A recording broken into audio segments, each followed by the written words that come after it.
Chester? Yeah, his license plate says Chester, and he's got no taillights. That's crazy. It's like a cheetah. Like a Chester cheetah.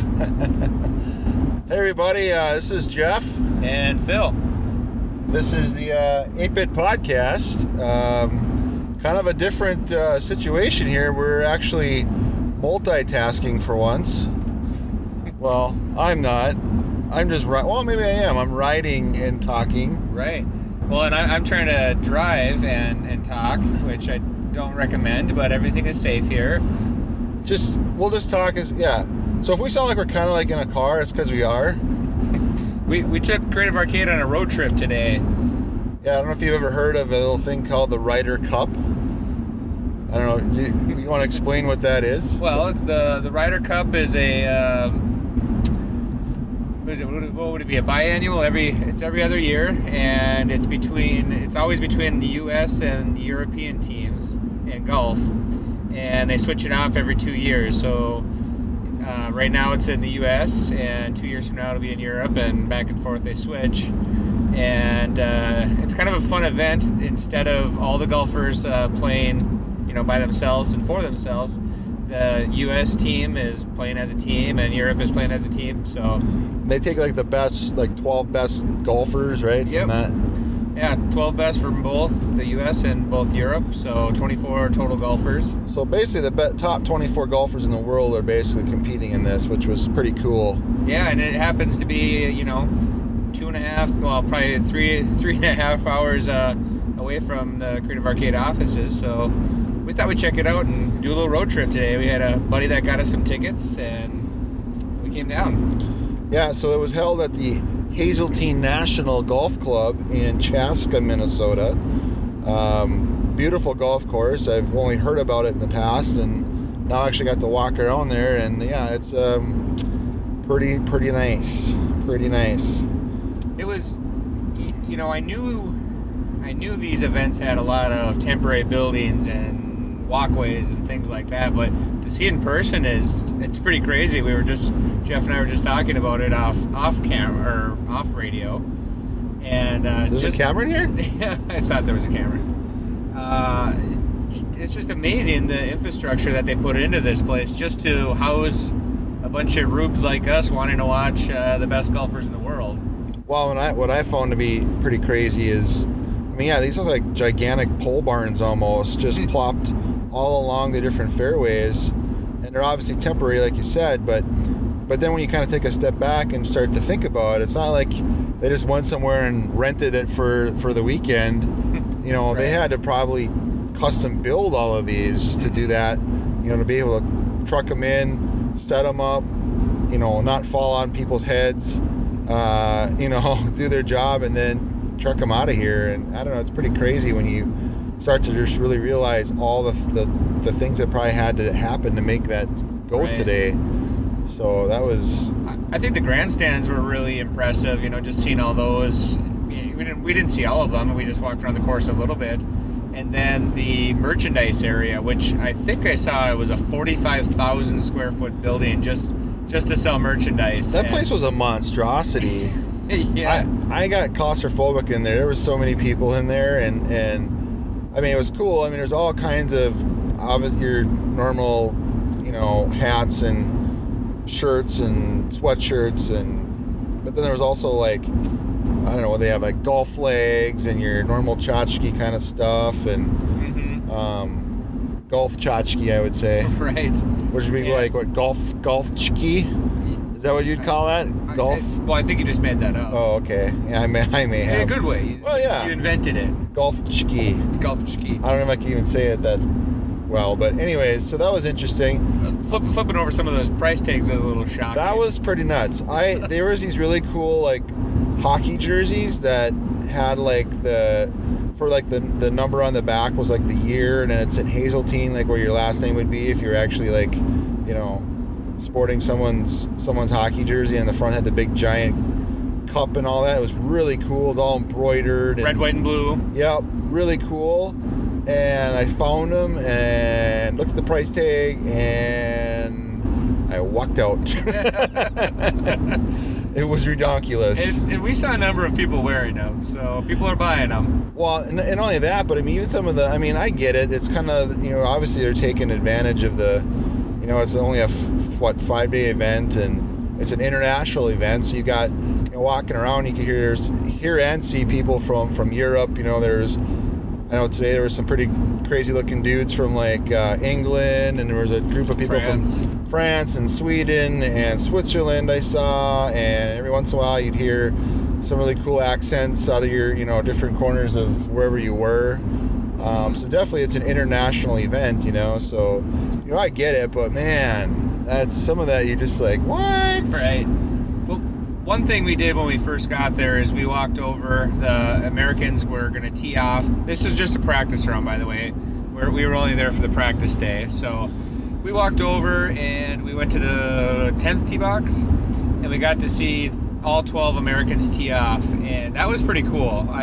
We couldn't really see what happened to their shot or watch them much past the tee box, but it was kind of cool to see these guys, their swing and just rip the ball down the middle of the fairway. I have to be honest though. I mean, I know that they hit them hard and long and straight, and they're professional golfers. But like you said, when you can't really see where they land, all you see them is like hitting the ball off the tee. Yeah. I honestly was just like, well, that could have been anyone up there. Their swings are pretty smooth. They are pretty smooth. Yeah. I know I have a baseball swing, but and to see thousands of people up and down the side of the fairway, and best of my knowledge, I don't think anybody died today. Right. I think they're probably better golfers than us, because that's true. Those people would have been destroyed if you and I were doing that. That was pretty cool too. Like when we were watching the 17th green, and because we basically saw them kind of ending their round, and so you could see them off in the distance. There's a par 3, and of course, for me it would take 3 shots to put in the hole, or probably 8 shots more likely. For them, they're dropping it out like within 5 feet of the cup with on the first shot, and not even really trying, and but it was kind of cool to stand there and you're like, you see him hit it in the distance, and you couldn't always see it, and all of a sudden you just kind of look at the green and just see it like bloop, just kind of plop on the green. Yeah, that was pretty cool. And they're all within 10, 15, 20 feet of each other. I mean, yeah, exactly. I mean, they're all pretty equal in their ability, obviously, if you're a professional, but that was pretty cool. One of the reasons we wanted to do a podcast today on our road trip is we thought, going to the Ryder Cup, we're probably going to see a lot of sponsorships and advertising and different corporations and we did. And we did, for sure. Yep. There were a lot of different places that had big booths, and I wouldn't call them booths. They were, like you said, they're just big buildings and user experiences and things like that. Now, we really didn't go into a whole lot of them. We just kind of peeped in from the outside on most of them. We went through a couple of them, but it was really neat to see the grand scale of some of that. The Mercedes booth looked just ginormous, and that's one that we definitely looked at from the outside. Samsung was the one that I was kind of interested in, but it had a really long line, and they were doing virtual reality of the 18th green, not the green, 18th hole, right, at Hazeltine, and it looked like you got to play the hole, but there was such a long line that we didn't stick around for that. We had merch to go look at. Right. Yeah, that was crazy. Yeah, it was some pretty cool stuff, and the one thing though, I mean, and don't get me wrong, overall, it was a pretty cool experience, and it should be for an international event like that. I mean, I guess in retrospect, I wasn't surprised by some of it. But one thing I was really kind of disappointed with, because overall it was good, just the whole experience, but I was really surprised and disappointed that, like they had they have a Ryder Cup app, and, they had a map. Well, they had like printed maps and stuff too, and the maps, they were detailed, but they weren't very big, and so it was really difficult to really kind of wayfind at times. Mm-hmm. I thought that was kind of that was just kind of an oversight. But the other thing that I thought was really weird is that they had free Wi-Fi, which was cool, okay, whatever. But we got kicked off right away, and as much as I wanted to post some stuff on social media, which I was able to, but I know for I think you had problems connecting with just your cell server, your normal data plan, and you also got kicked off the Wi-Fi pretty quickly. Yeah, when I got on the Wi-Fi not right away. I was trying to use the data and that wasn't working. So I went over to the Wi-Fi, and actually it worked well until I, shut my phone on. I didn't shut it off. I turned it, Turn it off and put it in my pocket. And when I clicked it back on, then I couldn't get back on the Wi-Fi. Sure, so that little short window wasn't actually working for me. See, every time I usually just leave my phone on, like, just hit the home button and let it just kind of go to sleep or whatever. And so I never got kicked off per se that way, but I found like over a small period of time, like I'd go back and I'd be kicked off again. Yeah. Okay, I guess I didn't turn mine off. Oh, okay. I put it to sleep, with the Sure. button. But yeah. But still, it was like, I don't know, it was just like, okay, all the way there on the bus ride, they had this like recording that was playing, and they had these like little TV things, little like PSAs or whatever talking about the Ryder Cup. They talked about, different hashtags for different things and stuff going on. And, again, I'm sure a lot of people did just fine with that, but I just found that with such a large event and such a large venue like that, as a golf course would be, that they would have had a lot more technology ready to roll. And this isn't even, this is the practice round. So this weekend, the crowds are going to get bigger and bigger. So that's going to count. So maybe that's even more of it, So that was kind of a weird, from an experience standpoint, like, I don't know. On a positive flip to that conversation, though, one thing I did think was cool, and I've seen this other places before. Yeah. But as we walked around, they had multiple jumbotrons all over the place. True. That you could see. That was cool. And again, I've seen this before, but to see it on a really big jumbotron, it was cool that they were live. I don't know how live it was, but they were showing, some Instagram, Twitter, Facebook posts when they were hashtagged in it. Yeah. They were showing those. They were showing some of the fan experience, and I thought that was cool that they were doing that. So obviously people were able to use it. And it just got bogged down. Yeah. Which, whatever. It is what it is. I mean, overall, it was still a really cool experience, and I was extremely impressed at the people working there and the logistics of getting us in and out of there. Yeah. Because we had to take, a 20-minute bus ride? Yep, from Canterbury Park. And that was required by everybody. There was a small parking lot that some people had VIP passes for, but everybody else had to be bussed in. They wouldn't allow you to get dropped off or park or walk there or anything like that. And I was really impressed that, we got to the bus line, or we parked in the parking lot, we got to the bus line, went through security, got there, everything was smooth. And then at the end, we watched the opening ceremonies today. Right. And there were as many people as I've ever seen in one area before. Yeah. And I cannot believe how fast we got out of there. Yeah, no kidding. That was crazy. We went through the merch tent and bought a few things. Yep. And came out and we got right on the bus without waiting, and we were gone. Yeah, that was really cool. And then the whoever, from an event planning standpoint too, I mean, I can't imagine the people that had to plan for this thing. I mean, even just not only from like all the temporary things that they did, but like even the ceremonies were run really well. Yep. I thought they had a lot of different diverse kind of little musical acts and stuff, which was cool. It was just really cool. And then like when they sang the national anthem, they had a flyover, which was right on time. And man, there's nothing like hearing at the ending of the national anthem and seeing a couple F-16s or whatever just flying over and making that afterburner noise, and it just kind of radiates off your chest. That's pretty cool. I mean, that was... Well, I'm almost positive that one of the pilots was my cousin. Yeah, you were saying that. He kind of alluded to it, that he'll give me a little nod when later on or something, and he's a pilot, so... and he's done it before, so I wouldn't be surprised if it was him. Yeah. So I'll have to check in later with him. Maybe he's not allowed to tell me. I don't know. Yeah, maybe. I don't know.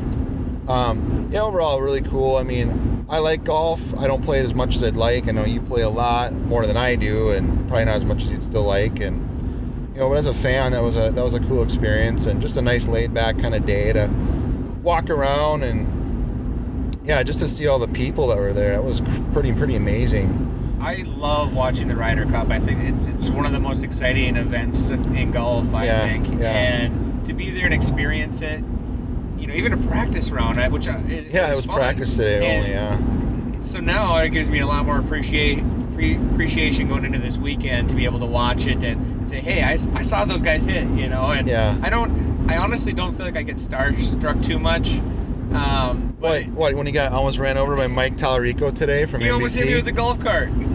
Phil's walking, and this cart comes out like nowhere and just kind of clips him almost. And he kind of stops, and the guy's like, sorry, excuse me, it's Mike Tallarico.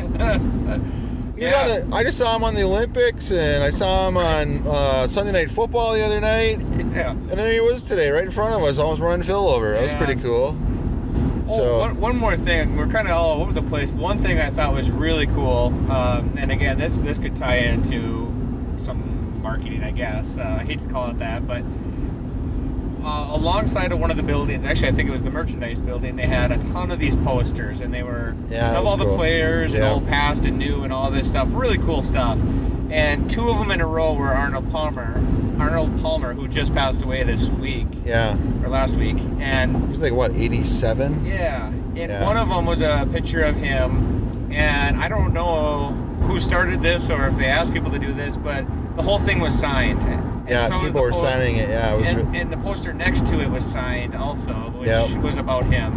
And it was just really kind of gave me chills seeing it. Yeah, It was really cool that there's that many people that felt the need to sign it, I guess. I didn't sign it. I just took a picture of it, but... Well, there's a lot of respect there, obviously, from the golf community. I think not just, again, being an international event, it was foreign players as well, basically tipping their cap to him by signing that. And, I think it was just a nice, classy move. And, I just had you're right, with these... They almost look kind of faint a little bit because there's so many signatures on it. Yeah. And that was kind of an interesting tribute to him. So that was really cool. So maybe we'll post the picture I took of it at the bottom. Bottom of the podcast. We will do it. We will do that. That would be really cool. We will probably do that. Yeah. Right on. Yeah. Anything else you saw? Well, no, but I will say this is, and again, kind of random, but we got done. We got out of there. We got back to Canterbury. We were really hungry. We're like, let's go to Surly, right? We've been talking about it for a long time. Both of us never been there. We've wind our way through, down by the university. We find Surly. We go there, and hour wait, no matter where we went, outside, inside, and we're so bummed. We were with a friend, and he was on a time schedule here, so. And I want to get home too. Yeah, so. but man, that building is beautiful, and that whole experience is something else you could almost talk about, I'm sure. Surly is a brewery, if those of you that don't know, and it's ginormous. Yeah, it's I didn't want to leave there. Just looking at the way they had the lighting off the stainless vats and stuff in their brewery. They got a nice big glass window you can look in there, and it all is beautiful, like purple light reflecting off of it, and just a really cool mood and atmosphere. They had a ton of their posters that they had done in the hallway. Those were really cool. All silk screen, a couple different colors. Mm-hmm. Oh man, we got to go back. We should. Yeah, maybe for the next Ryder Cup. In Europe? In Europe? Yeah, that's right. Yeah, so anyways, really, really cool. Overall, it was a really cool experience. I mean, again, I tip of the cap to those that put that kind of stuff together and all the details that go along with to make that whole experience, just a top-notch thing, in every which way you can think of from a marketing standpoint. It's done so well, and hey, hopefully the U.S. guys can pull it off and maybe get one this year. So yeah, they've been on a drought in the last 10 years. Yeah, so cool. I think, what is it? Europe has won 8 of the last 10. So yikes. Maybe our presence there inspired them. Yep. Or if you get like really good at golf, like maybe you could be on there in a couple years. Yeah, maybe. Yeah, that'd be really neat. Yeah. So, all right. Well, that was a good, we go about 10, 15, 20 miles? Yeah. Something like that. Cool. We're on our way home. I'm ready for my beddy bed when I get home. I'm sleepy. Yeah. So, all right. Till next time. Take care. Bye.